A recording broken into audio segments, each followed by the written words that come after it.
Amy, let me tell you about a magical place that is so exactly designed to be enclosed space, year-round fun for the whole family that I bet you already know what I'm going to say before I even say the name. Let's say it together on 3. 1, 2, 3.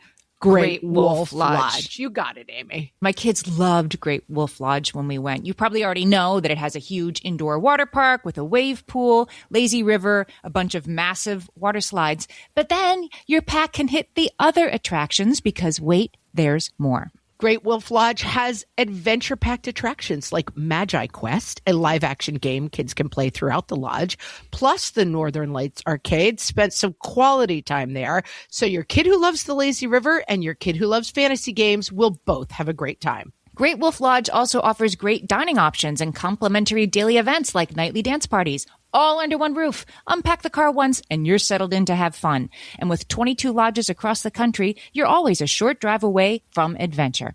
We've both had such great times at Great Wolf Lodge, so bring your pack together at a lodge near you. Learn more at greatwolf.com and strengthen the pack.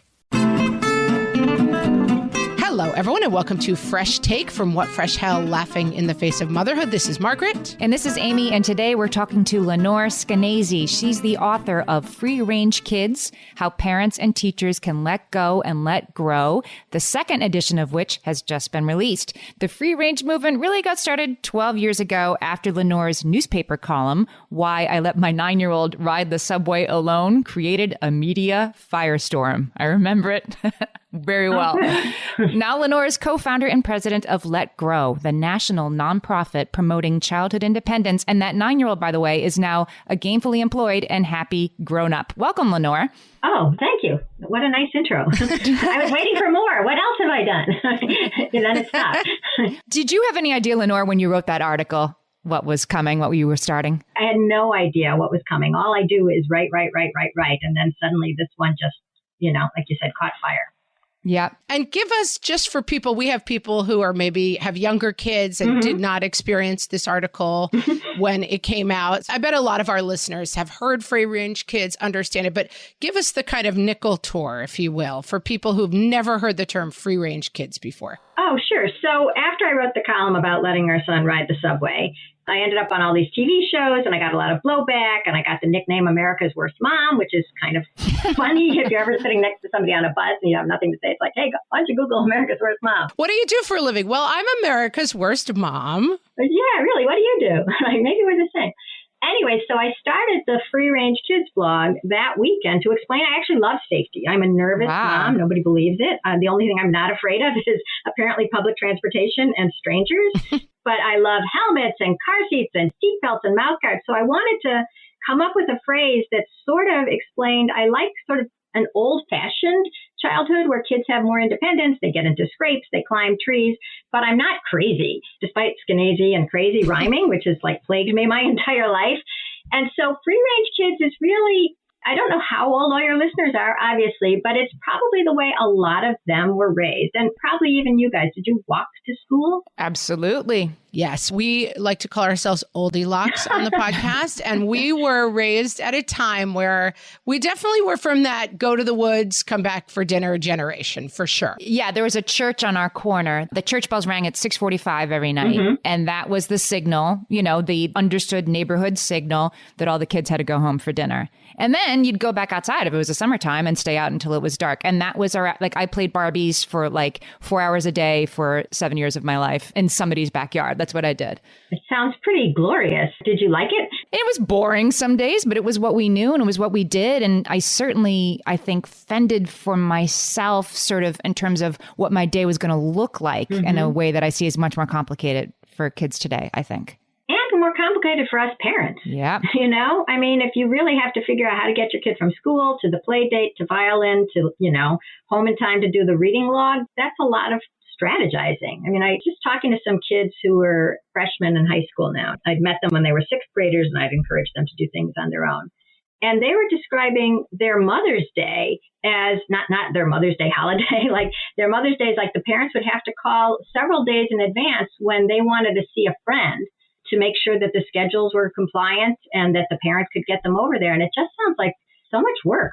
The word play date, right? Wasn't even a thing back then. Play date. Yes. It used to be playing. And you know what? Parenting wasn't a thing either, right? It was you were a parent or a kid. Right. And you had your separate spheres. And I think that's what's so interesting about our modern era is that they overlap so much. And, I talk about being anxious all the time, kids being anxious, me being anxious, parents being anxious. And I think one of the unstated reasons, unexplored, is that when you spend time with your kids, you see the crazy things they do. You see, oh, I wouldn't touch that. Don't do it that way. Hey, quit arguing. The more time you spend with them, it almost feels like the more time you feel you have to spend with them because you see them doing things suboptimally. They're not doing things like a middle-aged mom would do them. They're doing things in a crazy way or a weird new way. And so it feels like the more time we spend with them, the more time we feel we have to spend with them because they're not doing it our way, our perfect, smart, mature way. I am having a free range experience right now in that my oldest is at camp, at a scouting camp. Oh. And he struggles with certain things. And I keep getting reports on things he is doing, including, making an arrow and shooting it, shooting a rifle, every single thing that I see that he is engaged in, I would have put on the he is not capable of doing list. Mm-hmm. And it reminds me a lot of the sort of free range ideology of if you're there and determining what your kids can and can't do, you're going to limit them more than you'd probably need to. Yeah. I mean, I hate talking about childhood in terms of studies, but studies show, that when... We're pro-study on this podcast. We're pro-study. All right. Well, here's one, which is that kids move around more when we're not supervising them. Like when we were organizing a baseball game, and believe me, we had our kids in a lot of sports, they actually move less than when they're playing. Because when you're playing, you're trying to have fun, as opposed to when you're in an organized activity, somebody is telling you what to do. And oftentimes there's a lot of waiting involved. And so it's really cool. I mean, one of our slogans now at Let Grow, I have to say we do keep changing our slogans, but one of them is when adults step back, kids step up. And that sort of sounds like what's happening with your son at camp. Yes. I want to ask about that, a follow-up question, though, because my kids go to sleepaway camp, too. And having that sort of parent-free, phone-free experience, I think, is a gift to kids these days. However, I'm creating it by, arranging for them to go to sleepaway camp, which is not cheap and which is a ton of structure. It's just structure that's palatable to them because there's an 18-year-old boy watching them instead of me. But it's not just go out and play and come back when it's dark. Is that even possible these days when nobody else is doing it? Just go figure it out this summer instead of go to this other highly structured environment. That's a great question, and not just for summer. So having been on this one subject for 13 years now, as you pointed out, aging out of momhood, you'd think, I realized that you're absolutely right. It is really hard to be the free-range mom in a neighborhood and you say to your kid, okay, go play. You'll find your friends at the park, and you won't. They won't find their friends at the park. And if the friends are at the park, they're in uniform playing a game that's organized by an adult. And so I just have to give a plug here, and everything I'm plugging is free, so it's not like I'm making money on it. But at Let Grow, we have an idea for schools called the Let Grow Play Club. You don't have to call it that, but that's what we call it, where the school stays open before or after school for free play. And there's an adult there because of legal reasons, and they're crouching in the corner with an EpiPen. But basically, the kids are organizing their games. They're solving their spats. They're playing different ages mixed together. The kid who has no friends as a 10-year-old, is a hero to the 5-year-old because he gives them piggyback rides or something like that. So we're trying to approximate what you're talking about, which is your childhood, which I'm sure when you were running around your neighborhood, it wasn't only children who were exactly your age, right? Right. It was just the kids who lived nearby. Right. It was all sorts of kids. Right. Which happens to be how kids have played since the beginning of time, according to one of Let Grow's co-founders, who's a guy named Peter Gray. And he said that when we take the age mixing out of childhood, which we do, kids are in grades, and then when they're in their activities, often those are segregated by age too. That's a weird kind of segregation. But when you have, 12-year-olds playing ball with 12-year-olds, it's just who's the best, right? Who throws the fastest ball? Who's, gets the most hits? But if you have a 12-year-old and one of the kids on the team is, there's some 7-year-olds and there's a 6-year-old, they're going to have to throw the ball gently to that 6-year-old because it doesn't make sense to be a jerk, right, and wallop him. And in that calculating, that sort of social emotional skill that's going on without the kid thinking about it, but throwing the ball gently, is the beginnings of empathy and maturity, leadership. And then the 6-year-old, the 6-year-old is surrounded by these gods, right. Amazing kids who are 7, but there's, Colossus is a 12-year-old who's willing to play with him. And so the 6-year-old strikes out. And normally, if he's with his mom or with even another 6-year-old, you might cry, right? Like, that wasn't fair. But you don't want to look like a baby to these cool kids. So you hold it together and you go to the back of the line and you wait your turn again. And that is the beginning of executive function. And, I hate talking about play as therapy or as, a classroom situation where you're learning these particular skills. But the reason there's this play drive that you remember keeping you occupied for 4 hours in a row with just a Barbie doll, or 2 or 3, and maybe a Ken, but nobody likes Ken. Ken. Poor Ken. Poor Ken. Wow, Ken's taking it on the chin today. Who knew? Right. Anyways, the point being that when you have kids and they're together and they're mixed ages and they're trying to come up with something to do, it's going to be messy. There's going to be hurt feelings. There's going to be dumb ideas. There's going to be minor risk taking. But all of that builds you into, I'd say, a functioning kid, who can handle some fear and deal with some frustration. I want to jump in even more on this idea of play, because I think there's so much we're confused about the concept of play. We're going to talk about that as soon as we come back. For some of us, tax season is one of the only times that we look at our finances fully. And once it's over, well, that was terrible. And it is completely understandable not to want to think about it for another whole year. But using Monarch and being intentional with your finances in an ongoing way helps you see where your money is going and how you can put your refund to best use. We are here to tell you, simplify your finances with Monarch. Monarch is the all-in-one personal finance tool designed to make your life easier. It brings your entire financial life, budgeting, accounts and investments, net worth, and future planning together in one dashboard on your phone or laptop. Feel aware and in control of your finances this tax season and get 50% off your Monarch subscription with code FRESH. As you know, my husband and I are preparing to send, 3 kids off to college, and I cannot tell you how helpful Monarch has been in showing us our full financial picture, helping us to track our spending and reach important savings milestones. Our weekly meeting, Amy, it's now run by Monarch. Love it. Achieve your financial goals for good with Monarch, the all-in-one tool that makes money management simple. Use code FRESH at monarch.com for half off your first year. That's 50% off at monarch.com, code FRESH. At DSW, we ask the important questions, like, what shoes are you going to wear? Whether you're prepping for wedding season, festival season, or just planning the ultimate vacay, the right shoes can make or break an RSVP. So own the moment. You've got big plans, and we've got just the shoes. At the perfect price, of course. Get ready to get ready with Designer Shoe Warehouse. Head to your DSW store or DSW.com today and let us surprise you. Okay, we're back, and we're talking about play. And one of the things I feel like I have actually learned by doing this podcast is that we sort of think of play as something that, our kids play. It's something that they do. And we had Christina Martin from the Children's School who talked about like how kids learn through play, and like the idea that kids kind of need to be led to play, and that we have kind of pushed play out of kids' lives in a way is something that I don't think that everybody really understands. Can you talk a little bit about the role of play and what are some of the things that get in the way of that? I can, and I have to start with a very strange analogy that was once given to me.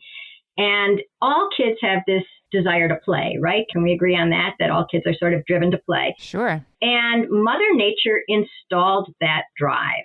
And the reason it's there is because you want to play so much that you are willing to do all the difficult things that get you to play, including there's a playground in New York where parents aren't allowed. It's called the Adventure Playground. And there's a big sign that says, parents, your children do not need your supervision or assistance. Or, your children do not need your great ideas. And so my friend Camilo was outside of the playground, but then it was time to go. They'd been there 2 hours. And so he calls his son over. He says, okay, Adam or whatever his name is, time to go. And Adam says, oh, but Dad, we were just about to start a war. And, first of all, there's something great about play war, but we don't even have to go there. The great thing was that he had spent 2 hours that he was very engaged and completely absorbed, not even doing the playing part, right? They're figuring out who's done which team, how do you get to jail, how do you get out of jail, what's the free space, all this stuff. And that is really high functioning stuff. That is communication and it's cooperation and it's compromise, blah, blah, blah, blah, blah. Look at a social emotional skill set, and all of them were there. And if Camilo had been there and these kids had been, bickering for 15 minutes, or if I'd been there, if you'd been there, most likely you would have said, okay, let's just do this way. Right. You guys count off by twos. And, the odd numbers, you're going to this side, even numbers, you're going to this side, and the monkey bars is safe, and you get out of jail by tapping somebody 3 times. And I would have made the thing happen really fast, and you would have gotten to play. And we adults would think, okay, now they're playing. Thank God, they're not wasting their time. But what we don't realize is that quote-unquote wasted time, it's like the kernel around the wheat. We took out the whole wheat from bread and we said, oh, now we have nice white bread. It's like, turns out that kernel around the wheat is what you need. You thought it was wasteful. It's what you need. It's what builds these strong bodies. And so when we say we're going to have our kids play and we're going to supervise them or we're going to assist them and we're going to teach them how to be social, and we're sort of getting in the way of what is really formative about play. Fun is so great that kids will go through whatever it takes, even 2 hours of negotiation, to get there. And so on the way there, they are becoming really human, and Mother Nature put that drive in there so that they would become able to function in society. So when we are there, we're sort of interfering. And it surprises me to hear you say that these kids were able to do this. Like, I talk to my kids all the time about the wiffle ball rules. What are those? Like the playing in the backyard with the kids, and like, was that in or out? Like, I'll give you this one and then we get the next one. There are no parents. There are no refs. It's wiffle ball rules. And I kind of expected you to say like, well, kids today have no ability to do that and we have to retrain them. But sounds like you're saying as long as we step back, they do have this innate ability to figure things out for themselves. Yeah. We come down on top of it, but it is still there. Yeah, well, so we've witnessed some of these play clubs at schools where, once again, there's no teacher telling them how to play a game or organizing things for them. And Peter Gray, this evolutionary psychologist I work with, actually worried about that same thing. Like, will they be able to do it? If you haven't grown up, with the ever-evolving kickball game in front of your house, how do you know how to play it? And how do you know that, how you decide, rock, paper, scissors, if this is in or out? But what we noticed is the first week or two, it is a little self-conscious, but kids often know a regular game that they've learned, somewhere else, like baseball or football from the outside world. And then they bring some of that in, and then things just evolve. I mean, it is a really deep drive. All species play. I mean, there was somebody who studied it, and I don't know why, but ants play. Ants play at fighting, and not AUNTS, like little tiny ants. I can't imagine how she studied it, but ants play, and gazelles play, and frogs play. Everybody plays like a chasing game. And actually, I heard this one really neat thing once about evolution, which is that what are the things that we like to do as kids for play? We play tag, right? Right. Mm-hmm. Right? Hide and go seek, right? Mm-hmm. And then probably you built either a fort or a tent or a treehouse. Did you do that? Yep. For sure. Okay, so here's what's so cool. What did we have to do even before we were like Homo sapiens? What did we have to do throughout evolutionary history? We had to hide, right? Build shelter. Yeah. And seek. What is tag? Hunt? Hunt. Yes. Isn't that cool? It's really cool. Yeah. So that's a very deep drive, and I don't think we are taking it out of our kids permanently simply because we put them in after school, ballet and chess 4 days a week. There's that 5th day a week. Give them 1 day a week to play, and they will rise to the occasion. And let's take the other side of it so that people are listening and saying, well, my kid has a strong skill. We want to develop it. We want him to be in organized sports, and he can find this time somewhere else. Or I think the other side of it that comes to my mind is that if you have a kid who struggles with play, who struggles with interaction, and who you kind of feel like, I sometimes feel for myself that this free play back in the olden days, we all took care of each other and played wiffle ball and it was awesome. I'm like, there were kids for whom that wasn't awesome though, right? Like kids who were getting bullied in that situation, kids who were not finding their place in there. Kids who were terrible at every sport, like me. Me. That's why we all end up writers, right? Yes. When they'd say, let's play wiffle ball, I was like, oh no, wiffle ball. No, not the ball again. Don't have the ball come at me. No. But then you go play Barbie. Yeah. So first of all, I don't think play has to be that kind of play. It doesn't have to be sport for sure. Right. I mean, and also I'm really pro free time. And free time is great for everybody who's struggling with anything, because if you have time that you can spend on something you absolutely love, why did I spend so much of my childhood looking for four-leaf clovers? What a stupid activity, although I do feel lucky.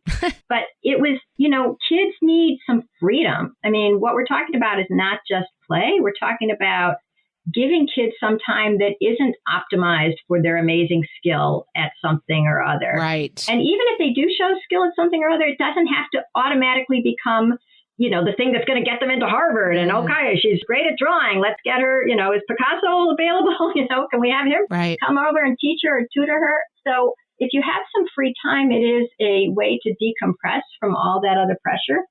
And what we have seen in the play clubs is that sometimes there was this one kid who told me like, well, before play club, of course, I didn't have any friends and now blah, blah, blah. And this was an older kid who probably didn't have friends in his grade. But you can be the awkward kid who's either slow or maybe even too smart or whatever, is not on the same wavelength of the kids in your class. But on the playground, you find another awkward kid who's 3 years younger. That's once again the tyranny of just having kids your age, especially if it's just the kids in your class and they've already decided that you're the oddball that nobody likes. So mix it up a little, give them a bigger C, more chances to find a soulmate. Man, I love that point. That is something about kids of different ages playing together that like my 9-year-old is notorious. Every time we're somewhere and she's like, I want you to come meet my friends. I'm like, it's going to be us 16-year-old boys and girls who are like, get this 9-year-old away from me. But she loves hanging with the big kids. It's something that if you don't have those opportunities, you don't think of that as being important. I think one of the points of free range kids that I like so much is like, we spend sometimes looking in the wrong direction. Like, okay, stop just, playing. It's time to get serious. It's like there is seriousness in play and realizing the value of like, we're just going to go to the pool. You all figure it out together. The moms will be over here. There's so much value in that time. And I think we think of it as like, okay, this isn't the real time. The real time is getting back to school. I keep thinking that, so on the DNA strand, there's like those 4 letters, whatever they are, A, T, C, G or whatever. And then there's all this like white space between them. And right now, everybody thinks that's stupid white space. All that matters are those letters. And I have a feeling that eventually we're going to figure out that white space is just as important as the letters. And I feel that same way about the free play thing. It's like now they're not learning. Now they're getting a break from learning. It's like, no. Now they're learning how to organize a game. They're learning about democracy. They're learning about how to make a friend. They're learning about how to let things roll off them so that they can keep that friend or keep the game going. And they're also learning in a increasingly virtual world. This is what a kid's face looks like when I say something mean to them. That's true. Yeah, that's a good point. This is what it feels like when someone's mean to me. This is the weird feeling I feel when there's a pack of people doing something that makes me uncomfortable.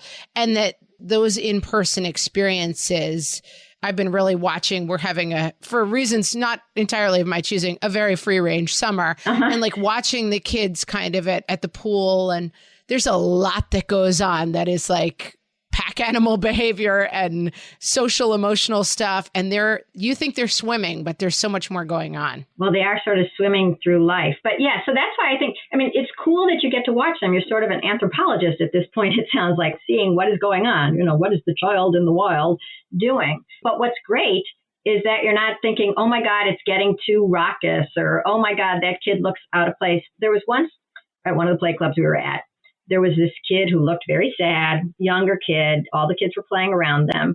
And Peter, my cohort, was watching this kid and thinking, please, please, please, no teachers, please don't come up to him and say, hey, buddy, want to play with me? And thank God nobody did, because then along came like a 4th or a 5th grade girl who sort of tagged him and then started running, and then he was running, and they were both laughing. And instead of being the pathetic kid, so sad, so lonely, such a loser that an adult had to come over and try to jolly him along, he was back to being a kid again. So I'm really pleased that when you're watching this, as much as you can, and I'm not saying if anything got violent or physically horrible or whatever, you shouldn't jump in, but basically you just have to trust that this is an integral part of life and it's messy. I want to talk a little bit about the external threats, right? Like there's the bully on the playground, and there's also the big bad world that can make it hard for us to give our kids independence.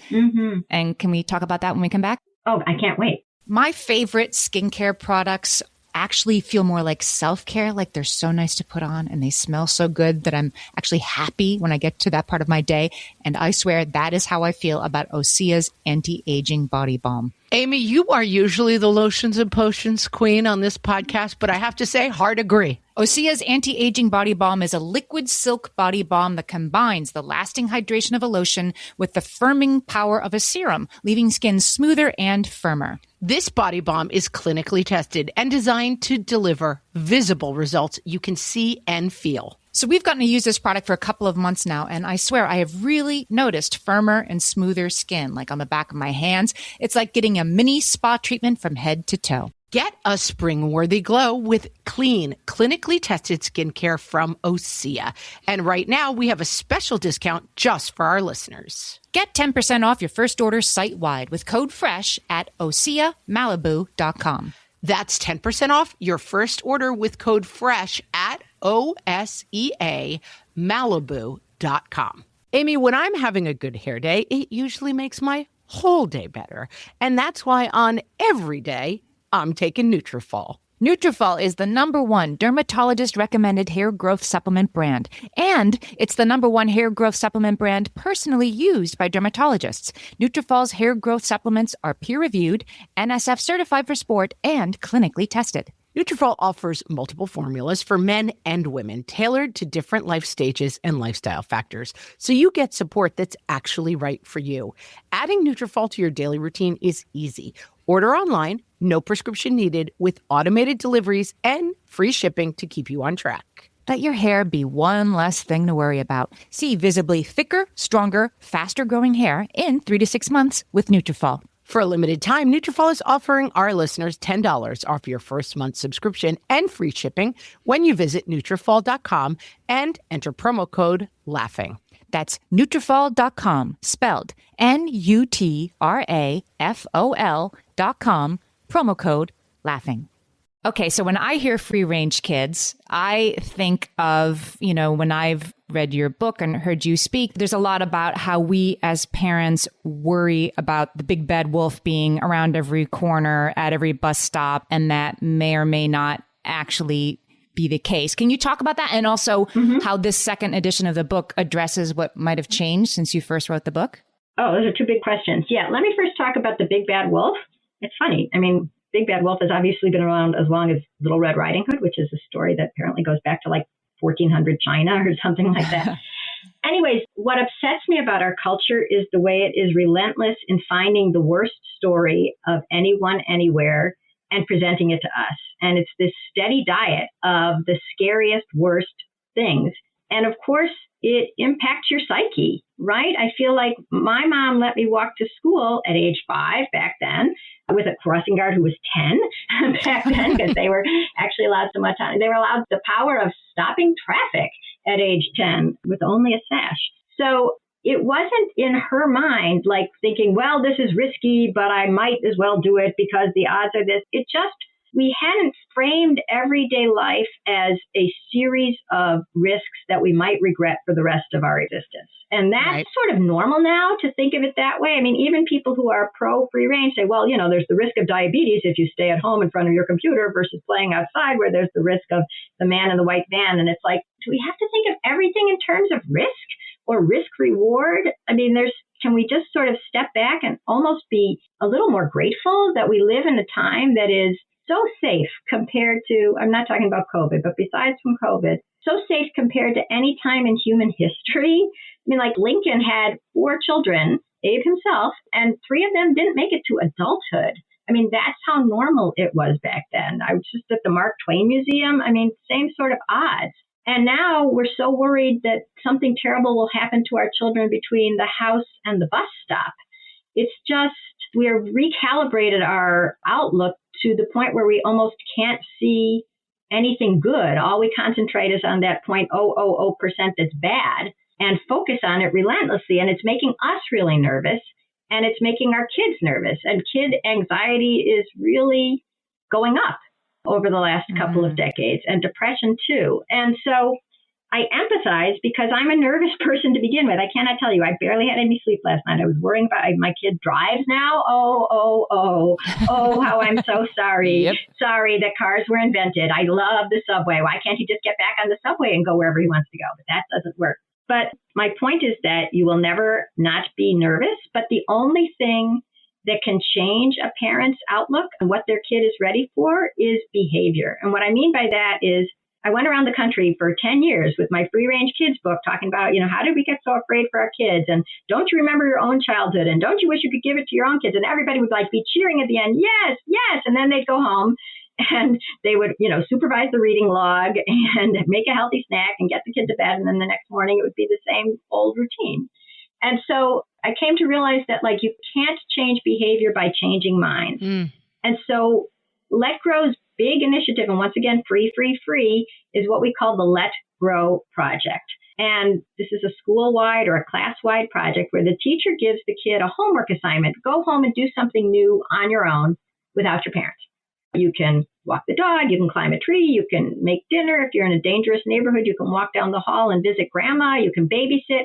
Just something new that you haven't done that you think you're ready for. And you talk about it with your parents. So it's not like, I'm taking the, Greyhound to Detroit tomorrow, Mom. So anyways, what's really cool is that once the kid does that, I'll tell you, one kid did decide to ride. He really wanted to ride his bike to school. He'd been asking his parents in 3rd and 4th grade. Finally, he was in 5th grade, and along came the Let Grow Project. And so he got to say, can I do it for my Let Grow Project? Take my bike, ride my bike to school. And the parents said, no, there's too much traffic. This was in Menlo Park. And they decided, but okay, the teacher has said you're supposed to do something on your own. You can ride your bike to your friend's house, which is much closer, and on a Saturday morning when there's not much traffic. And so the kid is really happy, right? And he goes and he rides his bike and he never comes home. No, joke. He comes home. I undermine myself so much. Anyway, so he comes home and he's really happy and he's proud, and his parents are proud too. And there's something else going on there, which is not just yay, you're blossoming. And it's not just, yay, you're alive. It's, yay, I've raised a kid who's going to be okay. I mean, another basic drive in us parents is we have our kids adopted or whatever way we get them to continue on when we're not here, right? This whole idea of the next generation. And until you see your kid do something independently, all you know is that they're fine if you're there. And so I always used to wonder, why are parents so thrilled by what I think of as very small things that their kids do? Oh, my kid, went outside and played for half an hour and then came in. Why does that excite them so much? And I think it is because it's the first time they realize, oh, I don't have to be there for everything. I'm raising this competent young person and not just, an embryo or a bonsai tree or a bubble boy. I'm raising a real person who can exist in the real world. So I really say to all the parents who are nervous out there, I get it. I get it too much, unfortunately. I wish I was less nervous. But when you see your kid do something independently, it changes you. And when there's a whole class, all the 3rd graders are doing it, the whole school, Oak Ridge School is all doing it. You're not the crazy parent. All the parents are letting their kids do it. All the kids are comparing notes. What did you do? Oh, I packed my backpack. Oh, really? I got to walk to the bus stop. Oh, can I walk to the bus stop with you tomorrow? Well, I'll ask my mom. Sure.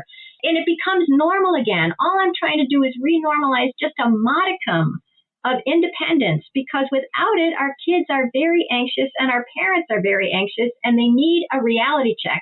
And the only reality check is reality. Yeah. So you have to see it to believe it, right? We talk a lot. One of the most frequent questions we get on the podcast is like, how do I develop my kids' self-esteem? And I feel like parents sometimes approach this, including myself, as if somewhere there is a hidden box of self-esteem that it is your job to find. Right. To locate. And often we are trying to, work on ourselves and put in people's paths. Self-esteem comes through the actions that your kids take that make them proud of themselves. There is no like, they will get self-esteem when they get the gold medal because they are the best at the thing that you have helped them be the best at. And I think that making it small as bike riding, as small as being brave enough to try the game that everyone else is playing, that's where it comes from. It's not, I feel like we've put self-esteem in this, like there is a hidden treasure that you've got to find and that we have to bring it all closer and smaller. I totally agree. And that's why, 13 years, same topic, same trying to crack this nut. And what we've come up with is really a way to give children free play in a place that parents trust, which is at the school, just after or before school, and a way to get parents to let go and let grow, which is the Let Grow Project, where everybody's doing it. You're not the nut. And, it's not even my idea. Somebody else invented this idea several years ago when she'd read Free Range Kids. And she just had her sixth graders do the Let Grow Project once. Okay, that's what I thought it was. And that's what's one of the things that has changed in this new book is that since other people have started doing it, they've changed it. One teacher had her kids do it 20 times in a year, and it was her seventh graders. And the reason she decided to have them do the project at all was because she had never seen a class as anxious as the 247th graders she had when she started doing this project, which was, I think, 2 or 3 years ago. And she called me because she said one of the kids had come late to class one day, and it was lunchtime, and the kid hadn't had a chance to get her lunch. And so the teacher, Jody, said, okay, well, just go to the cafeteria and, I don't care. You can come a little late. And the kid said, by myself? Yeah. That surprises me zero. It does? Yeah. It shocked me so much the first time. It doesn't surprise me now. Yeah. I mean, I'm not saying it's good, but that sounds like, I'm not surprised that kid was like, cannot do that. Yeah. That's the problem, right? Yeah. So I've had just a delightful time getting to know that particular class and then meeting with them a year later after they've been doing the project. And it's just neat to see how something that is free and is simple can really change people. And what we're doing next year, this fall, is we have an actual psychology professor at Long Island University who is he's a clinical psychologist, so he has, he treats families, and he's going to treat 3 of the next families that come to him with a child with anxiety, an anxiety diagnosis. He's going to give them as their therapy, independence. Wow, that's amazing. I'll be watching that. I mean, isn't that cool? Yeah, I mean, if it works, which I sort of think it will because of all the kids I've seen, if it works, then you have this amazing new opportunity for anybody to start helping their kids feel a little better and more confident, maybe even self-esteem, simply by trusting them to do what kids have always done, which is spend some time without the adults who love them. We love it. We support it. We're all for it. Cool. Yeah.